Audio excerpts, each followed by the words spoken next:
the new government under President William Ruto assumed office. The National Assembly had to reorganize for easier performance of its mandate.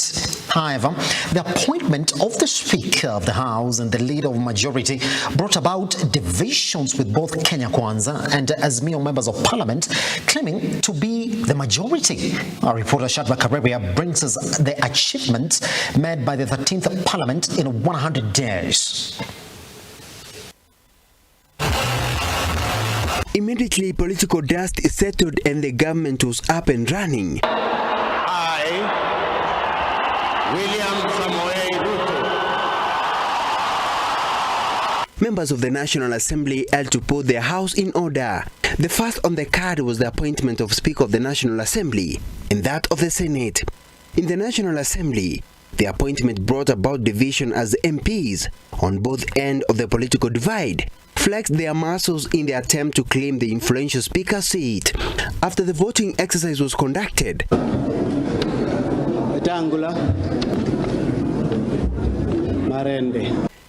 Wetangula of Kenya Kwanza got a sizable votes and was announced the 8th Speaker of the National Assembly. I wish to express my heartfelt gratitude to the honorable members here assembled for the high honor that you have bestowed upon me by electing me as the Speaker of this august House.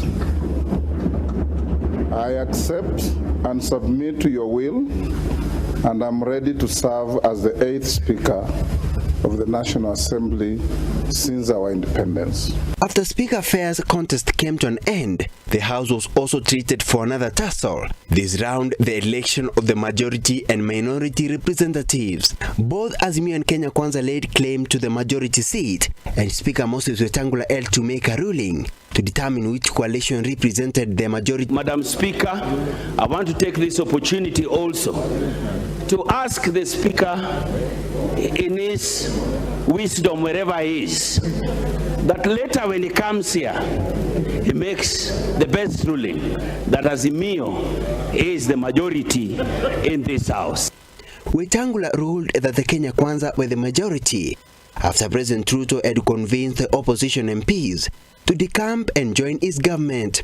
The 14 members, the membership of the Kenya Kwanza coalition stands at 179 members, while the membership of the Azimio la Umoja One Kenya coalition party stands at 157 members.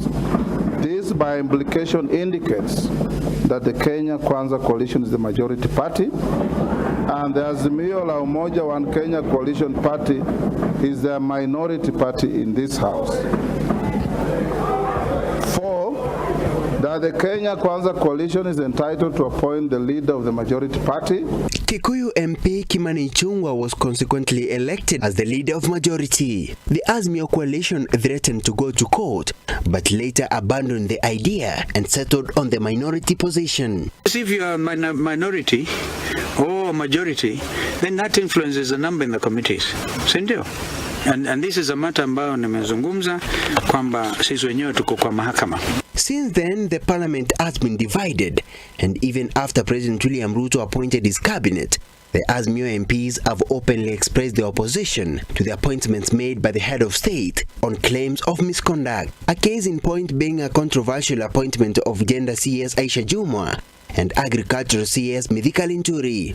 Franklin Mithika Linturi. So it must be of interest to the vetting committee. Here is a guy who is facing criminal charges in court. All of a sudden, after being nominated for this position of cabinet, the cases have been dropped. The committee must go behind that and find out why was this case dropped. They must even bring the person, the complainant. You said you were raped by this guy. Rape is a serious thing. How have you withdrawn the rape case against this nominee?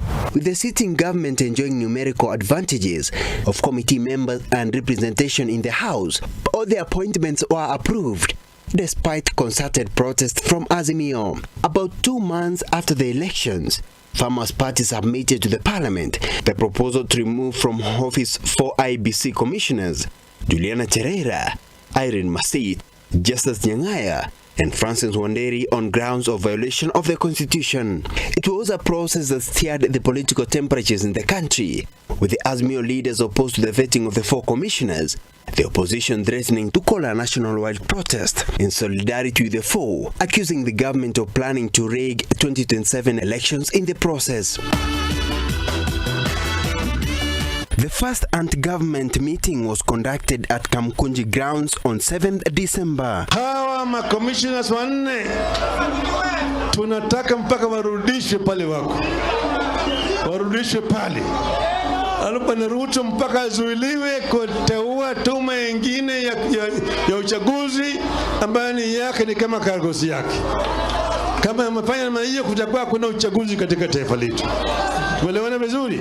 So far the parliament has vetted cabinet secretaries and principal secretaries. The MPs are looking forward to amending some part of the constitution to legalize CDF funds. Shadrack Kareria, Look Up TV.